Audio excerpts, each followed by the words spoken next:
जय हिंद दोस्तों, कैसे हैं आप सब लोग। I hope all are well और आपकी एसएसबी की तैयारी एकदम जबरदस्त चल रही होगी। दोस्तों, एसएसबी इंटरव्यू के दौरान देखने में आता है कई सारे पिक्चर्स ऐसे होते हैं जो रिपीटेटिवली हमारे सामने आते हैं और कई बार उनके ऊपर एक आइडिया जब मन में आ जाता है तो वही फाइनल आइडिया बन के रह जाता है, नए आइडियाज हमारे मन में नहीं आ पाते हैं।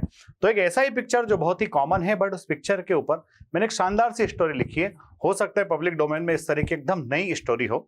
आप इस थीम को अपने स्टोरी राइटिंग के लिए इस्तेमाल कर सकते हैं। बाकी आप लोग अच्छे से पढ़ते रहिए। लेक्चरेट के टॉपिक्स मैंने डालना शुरू कर दिया है। कल मैंने एक टॉपिक डाला था, चीफ ऑफ डिफेंस स्टाफ क्या होता है, उनके क्या रोल रिस्पॉन्सिबिलिटी होते हैं, वो आप देख लेना। इनकी पीडीएफ के लिए आप लोग जो है एसएसबी वर्ल्ड का टेलीग्राम चैनल ज्वाइन कर लो, वहां से आपको सारी पीडीएफ मिल जाया करेगी।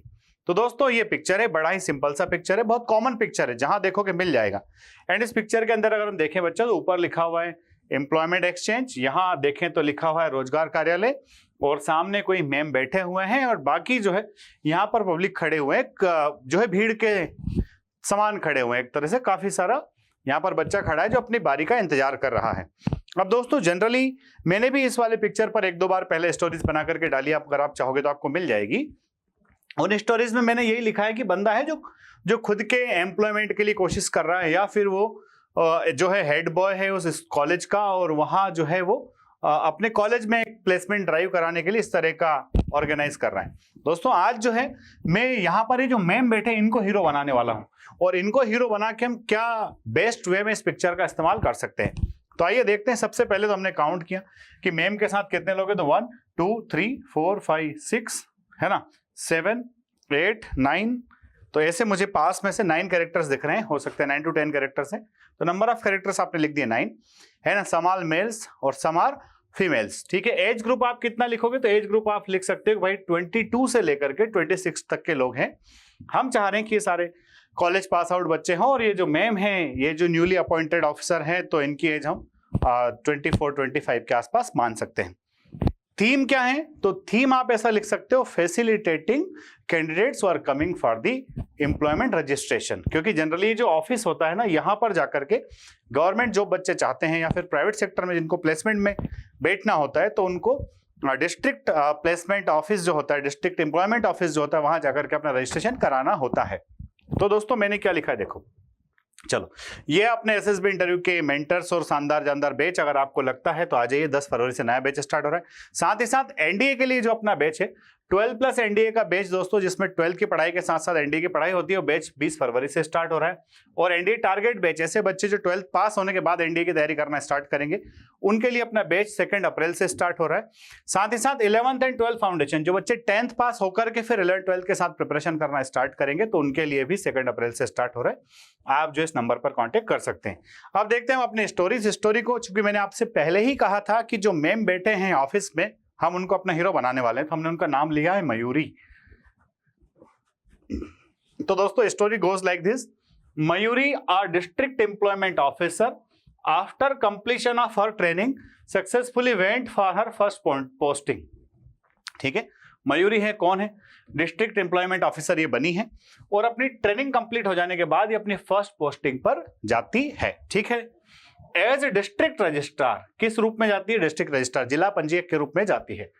सी saw that the facilities for the students coming for registration need to be improved. उन्होंने देखा कि वो बच्चे जो रजिस्ट्रेशन कराने के लिए आते हैं, उनके रजिस्ट्रेशन के लिए जो फैसिलिटीज वहां पर होना चाहिए, उनको हमें इंप्रूव करना चाहिए। ठीक है दोस्तों।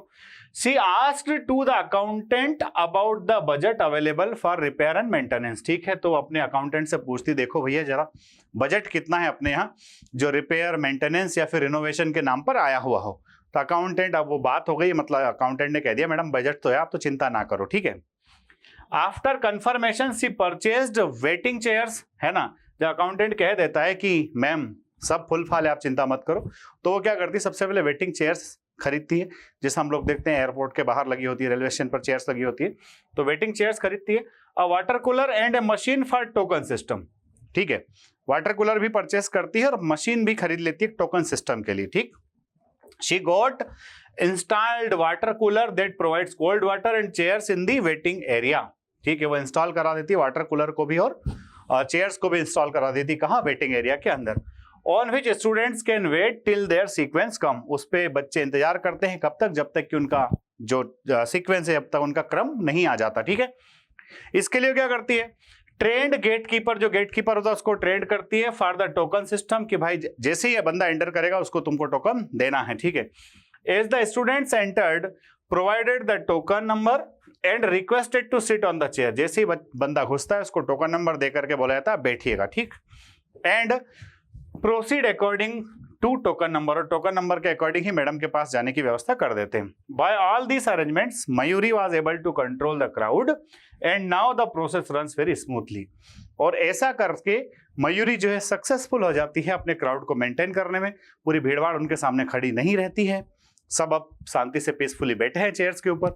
जैसे ही मशीन जो है टोकन नंबर रिफ्लेक्ट करती है, वो बंदा आकर के वहां अपना काम करना शुरू कर देता है। तो दोस्तों इस तरह से अगर आपको पीपीडीटी से रिलेटेड वीडियोस अगर चाहिए, चाहे वो पीपीडीटी आपको लिखने का तरीका हो, नरेशन का तरीका हो, तो आप इन वीडियोस के माध्यम से सीख सकते हैं। डेफिनेटली ये वीडियोस आपको हेल्प करेंगे।